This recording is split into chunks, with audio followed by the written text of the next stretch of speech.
Prime Minister Mark Carney has reached a trade deal with China, and in exchange for letting a limited number of Chinese-made electric vehicles into Canada, China will trim or remove its tariffs on some Canadian agriculture products. Carney was asked today whether China has become a more predictable partner than the United States.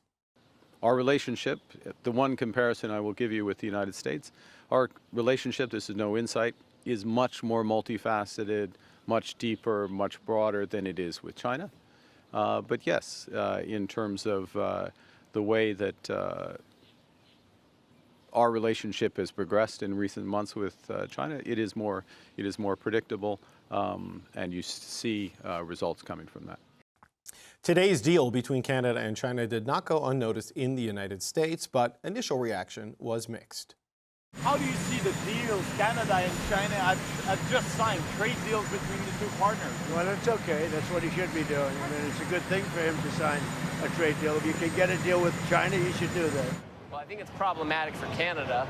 There's a reason why we don't sell a lot of Chinese cars in the United States. It's because we have tariffs to protect American auto workers and Americans from those vehicles. The Canadians were trying to get some tariff relief on their own to get ag into there. I think in the long run, they're not going to like having made that deal. And there are also mixed reviews here amongst Canada's political leaders. Saskatchewan Premier Scott Moe is calling it good news for the country. He joined Carney on the two-day trip to China. But Ontario Premier Doug Ford says this will hurt Canada's auto sector and harm Canada's relationship with the United States. This was not thought out properly. It wasn't consulted. It was a knee-jerk reaction as far as I'm concerned. And this is going to be a big problem. It's going to tick off the Americans that 80% of our autos are going down there. So it's just a terrible miscalculated decision by the Prime Minister. And there are also security concerns that come with deeper cooperation with China. In a statement, Conservative leader Pierre Poilievre said Prime Minister Mark Carney must explain how he has gone from saying China was Canada's biggest security threat before the election to announcing a strategic partnership with Beijing after the election. Here's that clip from the Mark Carney last spring. I think the biggest security threat to Canada is China. China, you say? Yeah. Okay, time to bring in our party insiders to go through all of this. Greg MacEachern is a former Liberal ministerial advisor. Fred DeLorey is a former Conservative campaign manager. And Melanie is a former communications director for the NDP. Okay, Greg. Doug Ford is mad at Mark Carney. Lana Payne is mad at Mark Carney. Scott Moe and Daniel Smith are happy with Mark Carney and offside with Pierre Poilievre on the news today. What did this trade deal do to politics in the country? It's all topsy-turvy. Thanks for the balance. I mean, I was anticipating glass, half empty, rounds of defense and not looking at the positive. But, I don't want to define this by winners and losers because I don't think a lot of things are finished yet in terms of other sectors. But look, I'm from Nova Scotia. I saw a couple of years ago when Trudeau cabinet ministers were promoting lobster, politicians and commentators from the West really being critical of that. Huge lack of understanding about something that's really an important commodity in Atlantic Canada. So having the tariffs gone on lobster is going to be huge for that region. We spoke last week about how Scott Moe was being added to the trip, and he had been there previously with the Prime Minister's Parliamentary Secretary, Cody Boyce. So that seemed to be an indication that there might be something on canola. But as you said, there's a situation here. You've got the Premier of Alberta happy about the MOU, and Albertan Conservative MPs unhappy. And then you've got the Saskatchewan Premier happy about this. And I'm glad that Michael Chong is going to be talking to you and is talking to you about this, because just doing a check of random Conservative MPs on Twitter, it's scattershot about what this means. So I don't think we can really look at the opposition right now, the official opposition. And I think we look to what the Premier's saying. But Mark Carney's best buddy at the Premier's table is mad. Yeah. Right? Like Doug Ford is mad, and that's got to matter. So here's what I'll say on Doug Ford. I'm watching that clip, and he's in a parking lot in a scrum. It's time for Doug Ford to sit down with someone like you or Rosie or another channel, have a sit-down interview. I'm tired of seeing the premier of the province I live in do these, fly past of reporters. Sit down and tell us what's wrong with this deal. Sit down. There was, I think, $5 billion announced for the Strategic Response Fund that could be for auto. There's $10 million just for EV in southwestern Ontario. Sit down with somebody, Premier Ford, and tell us exactly what's wrong and what you want to see. Because instead, I just feel like I get talking points in front of reporters in the parking lot. Well, Fred, I mean, the whole idea, there were a couple ideas behind the EV tariffs in the first place. Get alignment with America and the European Union, because they were all doing this, but also to stop the overcapacity capabilities of the Chinese car makers from just flooding the market and undercutting the Canadian industry. They're now coming back in at a limited level, and there's talk of expanding manufacturing in here, and the concern is the industry that's on life support may have new competition. I mean, what do you make of this dynamic that's emerged over the last 12 hours or so since this all got announced? This is a very difficult country to manage when we're this large and diverse, and we have so many diverse industries that are so disconnected from each other. And when you have to make trade deals, some industries are going to be negatively impacted. And the Prime Minister had to balance that. He had to make a decision that he made. I don't know what calculation that was, to give up something to get something else. And I'd say the Premier was quite clear on where his concerns are with the trade to the U.S. 80% of cars that are made here are sold in the U.S. And if there's issues with that being blocked now, that is going to be problematic for that industry. So again, we're in a very challenging spot, forced into it because of the relationship with the U.S. and what they've done here, opening up or canceling CUSMA or saying we don't need it anymore. Canada does need to diversify trade. China is our second largest trading partner and the second largest economy in the world. So it makes sense to be talking to them. How all this flushes out though and what this looks like. I know there's a lot, we talk about the lobster thing. It was lowered, tariffs still exist, and it's only for 9 months apparently. So how does that work, then we'll see, right? But I guess the EV access goes away if the tariffs come back potentially, right? Is the trade-off here. Yeah, so Mel, I wonder about this because like Ford, I mean, he was mad when he was speaking today. I don't know if you saw the interview we did, Lana Payne. She is quite worried about her workers, including the 7,000 who are furloughed at car plants. Just where do you think this leaves things? Because the main beneficiaries of this deal today are in parts of the country that do not vote for the Liberal government. So it's interesting that a Liberal Prime Minister chose to cut a deal that helps really the prairies that vote heavily Conservative. It's funny, what I've heard often today that I think is something to pay attention to is trying to get away from a bad deal with the U.S. by making a bad deal with China isn't the way that we diversify trade in a way that'll benefit people. I do think, though, based on, we talked about this last week, based on polling that we've seen, I think Canadians are hopeful that Mark Carney does some of those conversations, and that may look a little bit different. I think what we saw today, it would have been better if there were guarantees on the other side. So what kind of investments are they making here? What is it tied to jobs here in Canada? I think that would have been a little bit different. It seems too preliminary for that based on the way this is being described, at least in the But the it's fact a framework, that there's right? numbers on their end and no numbers on our end, like that to me is if you're going to guarantee on our side, why can't you get guarantees on the other side? I think that's one of the questions. I hear your criticism about Premier Ford in the parking lot. I'm just glad that he's talking, period. But what I thought was interesting is, he talked about how this is just going to upset the Americans. I think his commercial probably did that. So the fact that you're kind of saying both things is a little bit interesting and perhaps not genuine to the thing. But the other opportunity is, why didn't he go to China with the Prime Minister? Maybe there was an invite there. I can't imagine there wasn't. I don't know why you weren't there having conversations at the table instead of finding out about this afterwards. No? No, I'm going to guess I might not have advanced the conversation because Scott Moe is there to get tariff relief for his main industry. If Doug Ford is there and they're letting Chinese companies come into the market, what does that do? Right? That's my question. Fair enough. Anyways, I would have liked to have a seat at the table if I was you want to be able to advocate on behalf of people. That the main point, though, being is we continue to see the Prime Minister talk about support for industries without necessarily talking about support for workers. And these auto workers in Ontario have been the ones who were attacked by the U.S. for months now, and now you're having to deal with this too. So continuing to have our workers carry the bag and be the ones impacted by these tariffs, regardless on if it's the U.S. tariffs or this new trade deal with China, I think is a bad message. And I think it's dangerous to let that feeling of the Prime Minister's not standing with working people in this country grow. I think that's where we got, and Prime Minister Trudeau had to go. So I would just be mindful of what that looks like when you're announcing these things, because that's the message that a lot of working people in Ontario got today. Well, in Ontario, but like to Greg's point, like fish harvesters back home and on the West Coast, if you're a farmer or work on a farm, and grow canola and all the other grains that are being hit by this. I mean, 90% of the canola in the country, $4 billion or so goes to China. So there's a dependency challenge there that they need to deal with.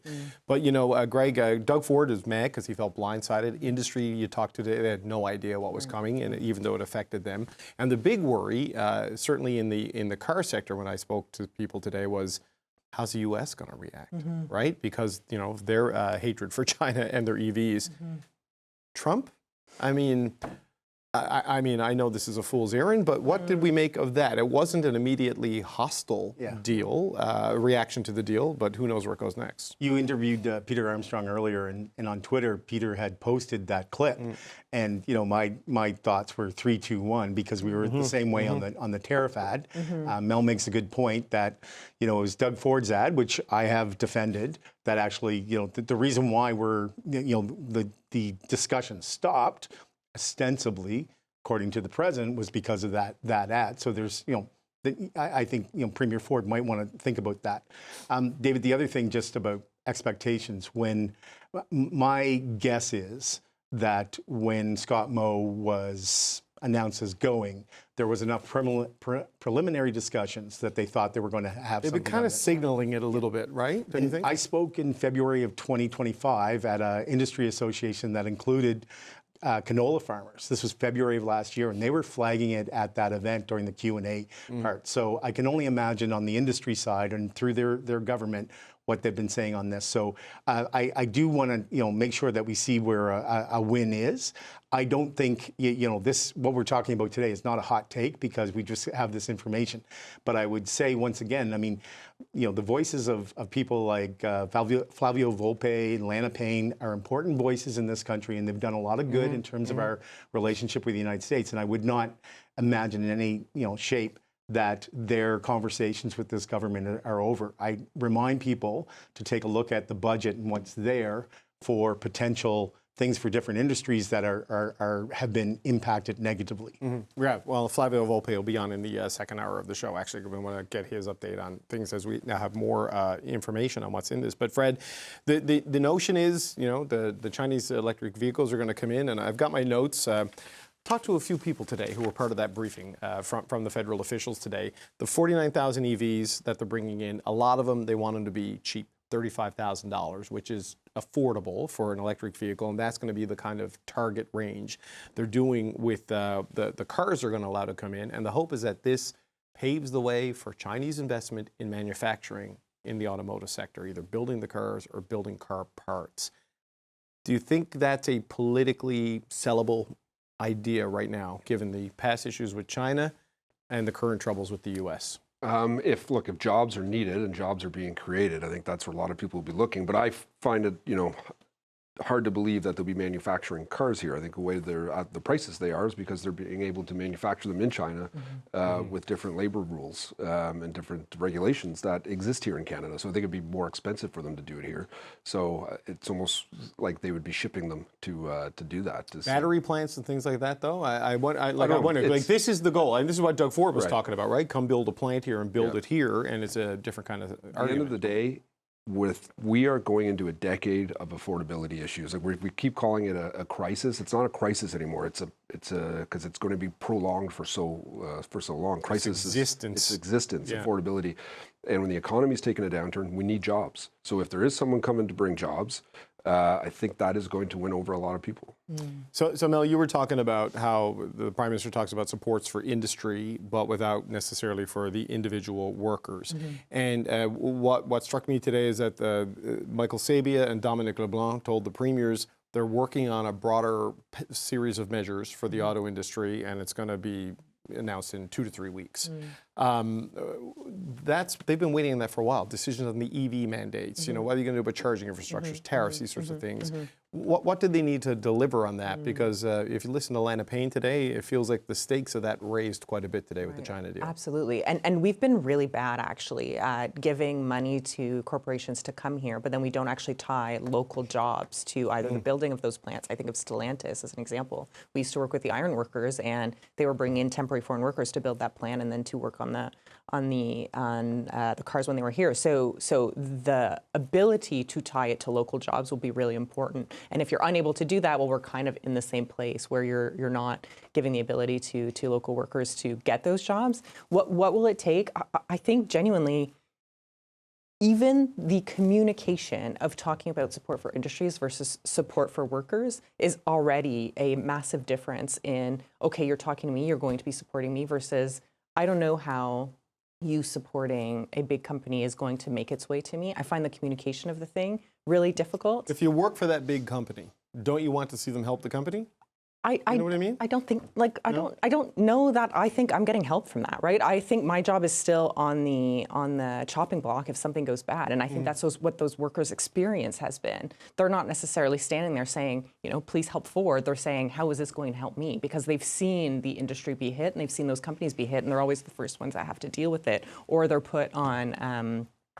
I forget the word. The job sharing and furlough, yes, exactly, and all of these furlough, things. Exactly. So at the first benefit to that company, if it benefits them, my job is on the chopping block. So figuring out what those ties are to actually support that workforce, I think that's what you need to do. And the more you talk about industry, the more you talk about sector, those things are important. Obviously, they're important to our economy. They're important to the stability of it all. But I don't actually know how that helps me. So figuring out how to talk to people in a way that they can understand that, okay, this is exactly how this is going to secure my job. This is exactly how I'm going to stop worrying about what's happening in the U.S., I think is massively important now more than ever with this announcement. The whole thing about, you saying, Dominique Leblanc, and Michael Sabia were telling folks today, that a plan is coming. If you knew you were going to China and you knew you were about to make this deal, you probably should have had that ready to go beforehand, or you probably should have been able to give Premier Ford, you should have been able to give Lana, you should have been able to give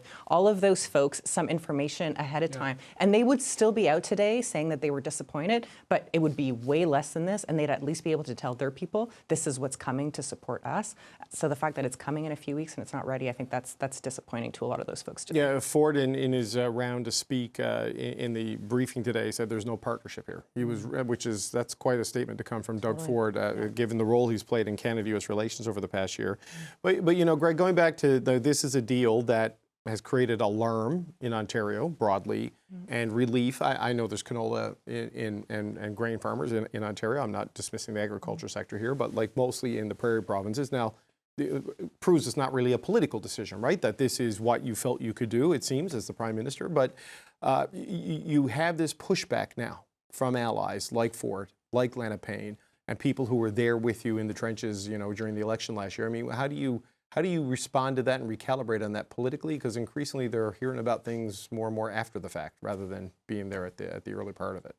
So this is purely speculation on my part, but when I would use the example of when the Prime Minister went to the Oval Office and it was expected that they raised the expectations there'd be an aluminum and steel deal, and there wasn't. You have to remember that your audiences are not just the political ones, and it's not just Canadian media. The people that you're negotiating with or against are watching it as well. And China is especially difficult on this front. And one of the things last week going into our show, people I had talked to who had covered China, was that they, even though there was not a lot of telegraphing of expectations of a deal, that there was an expectation from people who watched China very closely that the nature of this invitation and what they had planned, that there would be something significant around it. But the Canadian government smartly avoided raising expectations on that, because part of that is China is going to be watching that as you go into it. Yeah. And so, and I think, parts are still moving right up until the week of that you're traveling. I hear what Mel is saying about communicating this. I have family that work in Oshawa, Whitby, big part of the auto industry. But I think, I personally, I think if someone says that there's this support coming for this industry or this company, as a member of that, as an employee there, I'm going to think that's going to benefit us. we have secretaries of state for labor and we have ministers. That's their job to explain it. Sure. Yeah, look, maybe some of this is sequencing, right? You can't announce support for the auto sector on EV mandates till you know what you're doing with Chinese EVs, you know? So that You would can be still give a call to Doug Ford and tell him what's coming. Totally. Yeah, I'm don't think that's just stopping trying to look at how it happens, the Totally. machinery behind the scenes. But, you know, Fred, on Greg's point that there's multiple audiences when you're dealing with something like this, and, you know, you want to have your proxies speaking on your behalf, and Ford and Lenape in the past have been that. Today, not so much. A big audience here is the United States, right? Kirsten Hillman, the ambassador, briefed Jameson Greer on this early this morning to give him the broad outline, but the Associated Press, or the fake news Associated Press, to use the White House's phrase, they framed this as Canada's breaking with the U.S., right, on the EVs with China. And then the Prime Minister, in answering the New York Times questions in Beijing, said China right now is a more predictable partner than the United States. I mean, Trump wasn't mad, but does that hold? Exactly. I want to come back to that. Trump's presser today, when he asked that question, he was very calm, said that it makes sense that he would, you know, that he sees why we would do that. I remember him saying the exact same thing. We talk about the Ford commercial. Yeah. He said the exact same thing. He said it was a good ad. I would do the same He would have thing. done the same thing. Yep. And 3 days later, he woke up and had a very different opinion and shut down negotiations. Maybe he said, you know, if I would do it, it must be bad. You know, maybe that's sort of the thought Said process. that, not me. No, but it shifts, right? Nothing is set in Exactly. stone. That's right? why, you know, he said that now. Let's see in a couple of days, Monday, Tuesday, what his reaction to this is. I think Premier Ford is probably going to be accurate. He's going to be right in this and predicting that there is going to be a lot of anger coming out of the White House on this. What that looks like and what it means, I mean, how does it get worse? I don't know. We keep talking about Kuzma being torn up. Yeah. And then tariffs still here. So I don't, you know, where are we going with this and how long is this going to continue? Now, the White House did do its own sort of de-escalation with China last fall on rare earths and soybeans and these sorts of things. So it was an agriculture sector where they did do a tariff deal with China and a bit of a reset. So, you know, this sort of follows along that line. But Mel, I just wonder, what do you make of it was quite the phrase from the Prime Minister today. Like, China is predictable. Yeah. You know, and that they'll act in their own self-interest. And America is not predictable right now, the United States of America. Right. But what do you make of the Prime Minister sort of saying that out loud to the New York Times? Out loud, for sure. I think I saw a satire headline today that said, Canada chose lawful evil versus chaotic evil. And I think that that's how people are feeling, right? If again, go back to the polling, people thought that that China was less of an enemy and less harmful to Canada than the U.S. That's a massive shift from even just a year ago. So I think what is a benefit to the Prime Minister is that I think a lot of folks, if you were to check their gut check on this, they're probably kind of aligned with him. I'm sure a lot of folks are worried or maybe concerned about this, but still optimistic or hopeful that this could be a good thing. On the flip side of what this does, with the U.S., could be bad, but all we've seen is bad in the last year. I feel like every Friday we sit here and it's like, oh, it couldn't get worse. And it's like, oh my Jesus, it's worse again, or it's worse again. And oh my God, this thing is happening. So is it going to make things worse? Potentially, we see bad story after bad story coming out of the U.S. I'm hopeful that, President Trump has some bigger issues to deal with right now. I don't think that he does, right? I think this is the kind of stuff that he then uses to distract from his own domestic bad news stories. But it's probably going to upset him in a few days, and we're probably going to get a shot. But again, that is proof of the importance of diversifying our relationships and of not being so reliant to the U.S. My caveat there is I'm not sure that we should put all our baskets from the U.S. basket to the China basket. No, you can't do that. But again, I think if you were to check the pulse of Canadians, they would probably be like, I'm not sure, but you got to do something. So that's to the benefit of the Prime Minister. And this is the bizarre thing about all of this, Greg. Like, after the Michael Kovrig, Michael Spavor, hostage diplomacy and everything over Meng Wanzhou, Canada arrested Meng Wanzhou at the request of the United States because we have an extradition treaty. And years later, you're rewarded with threats of annexation and tariffs. And bizarrely, things are better with China today because of this. Yeah.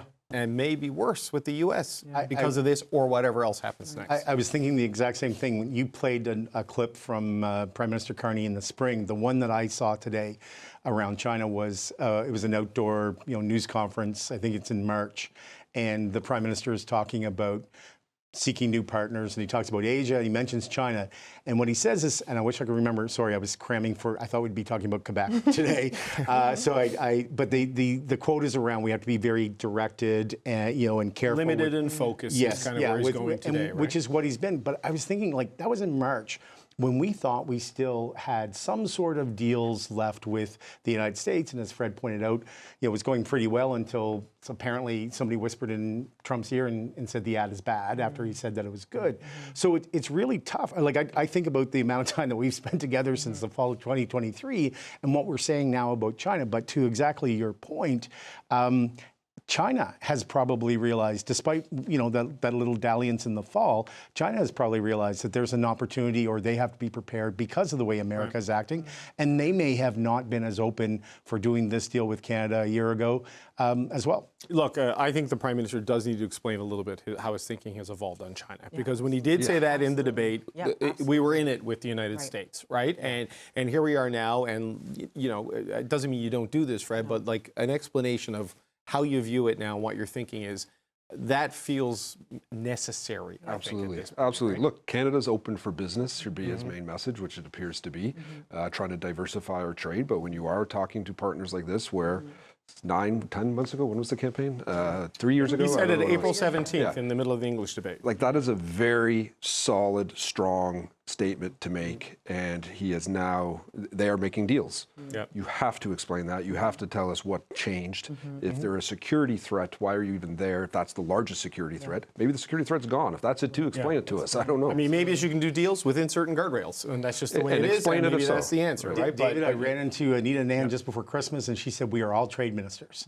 And I think that kind of sums the big change. Well, that's actually not a bad point. All right, we're out of time. I can't trade more of this for the less of what we have left to do on the show, so we got to say goodbye. Fred DeLorey, Greg MacEachern, and Melanie Richer, always appreciate it every Friday.